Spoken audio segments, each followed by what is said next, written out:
only got a little time, so I'm gonna,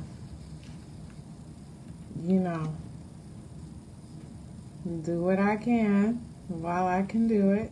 I will say that life in itself or the world is mysterious, but human behavior and human relations is not.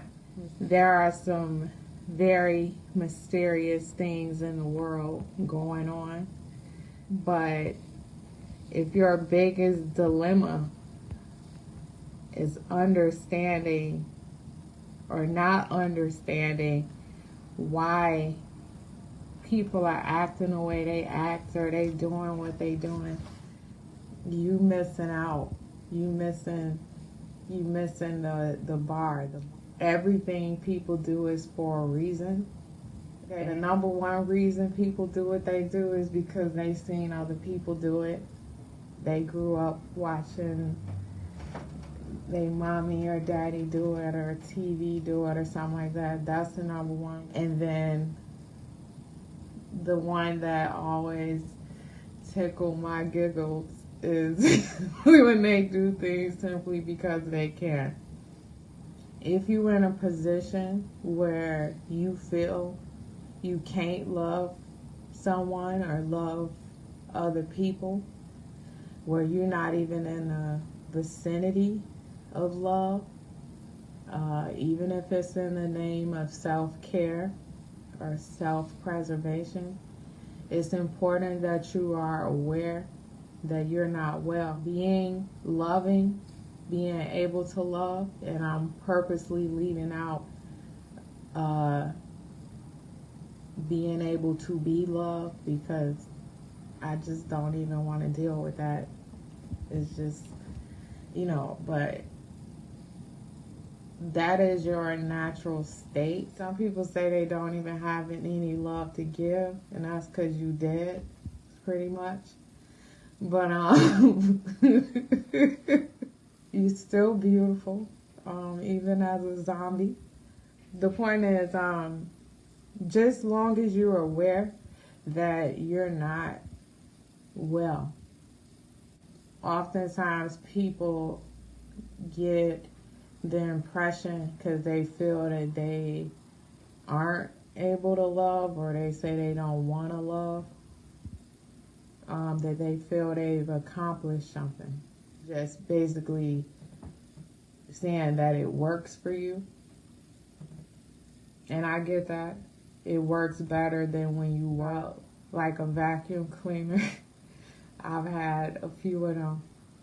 And when they horrible. They don't pick up. Eventually you say, I'm better off sweeping. So you turn the vacuum off, and the vacuum actually gives you relief when you don't use it. That's kind of the situation that a lot of you have left your mental state and your emotional state. But if you are semi-conscious, which many of you are, and you say, I'm scared, or I just don't, I don't have the space in my life for what we say, the bullshit. But the truth is, it's yours. It's yours because you haven't cleaned yourself up. You haven't utilized your faculties properly. The way I see standards when it comes to relationships is it's a disability list. If you yell at me, I can't function, so don't yell at me. If you call me names, I can't function, so don't call me names. If you cheat on me, I can't function, so don't cheat on me. If you lie to me, that's a big one. I can't function. Don't lie to me. And you can say, no, I just won't take that. I just don't do that. I just won't. I know my worth. Well, okay, so first off, what someone does or doesn't do to you or for you or with you, it should not define your worth either way. You're giving other people power to define what you're worth by their actions. Because what someone does or don't do should have nothing to do with the value that you give yourself. And what someone do to you or don't do to you does not devalue you. You're the one that ultimately determines your value. So, and just like with respect, people say, I demand respect. You're going to show me respect. Nothing you say to me determines my respect level to me. Like, you can't touch my respect. You can't touch my worth. So whether you out sleeping around or lying to me or calling me names or things like that, that has nothing to do with the value level and the worth level I have going on inside of me. So therefore, I don't need to demand that from you. I don't need to extract respect from you, because I'm not looking for you to determine that inside of me. I believe in something called inherent, meaning I find value and honor and respect in my very existence. So whether I do something or don't do it, or do something well or don't do it well, that doesn't change that scale.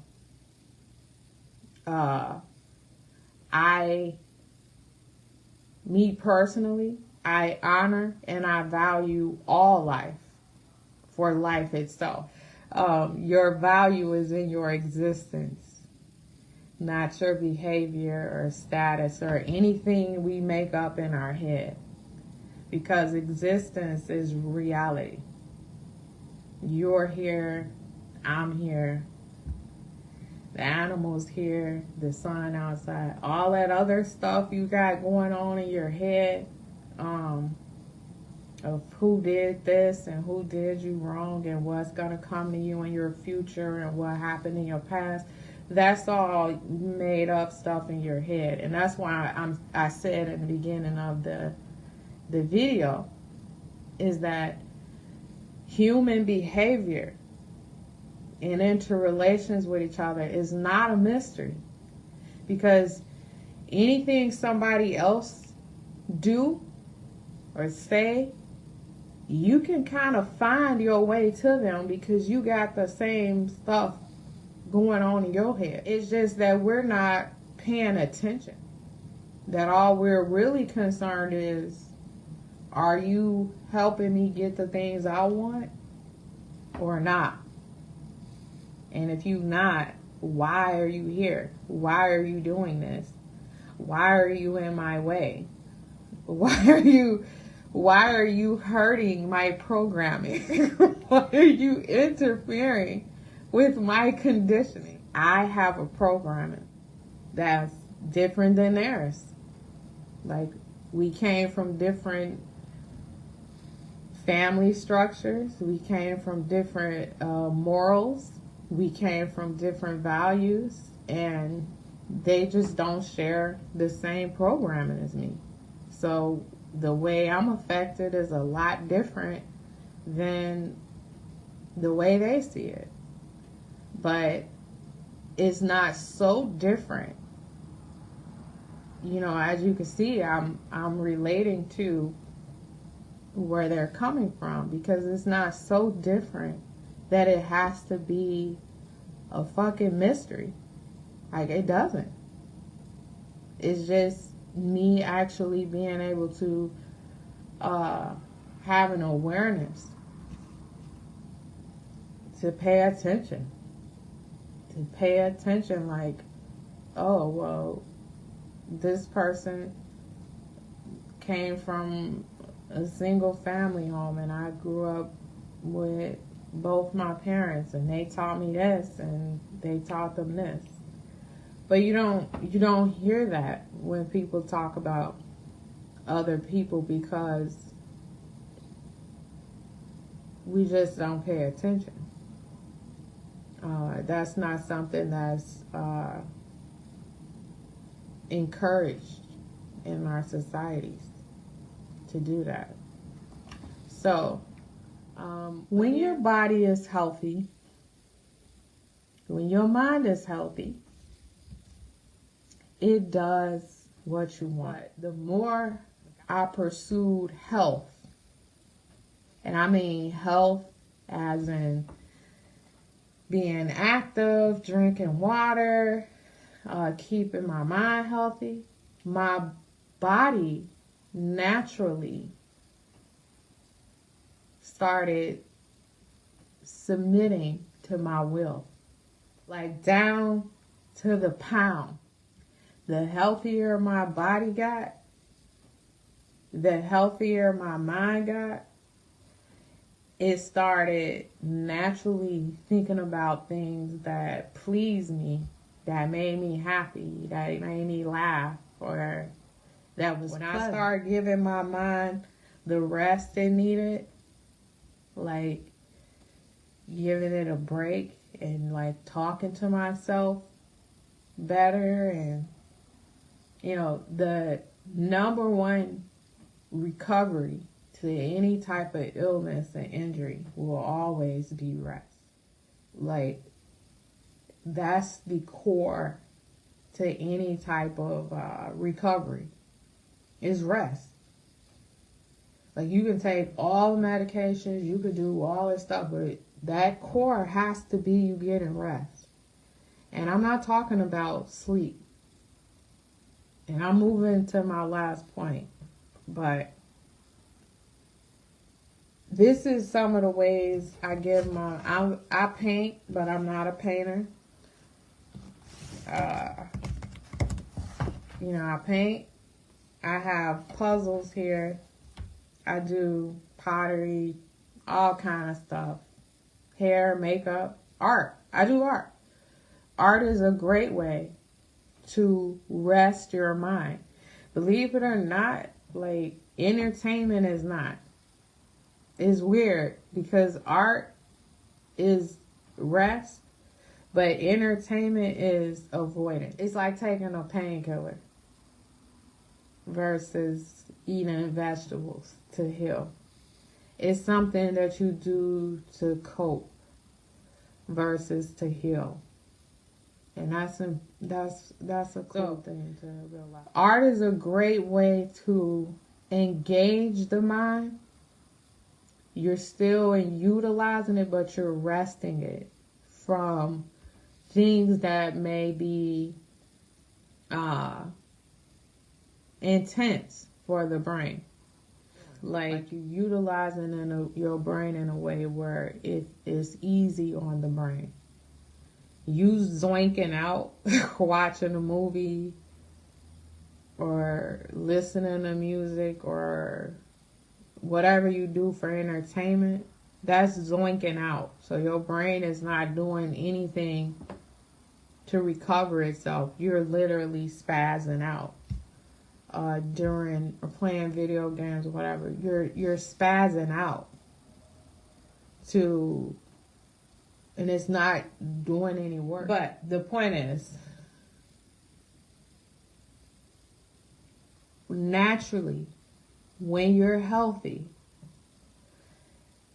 your body, your mind, your behavior will naturally start submitting to what you want, your will, your intent. You won't lash out.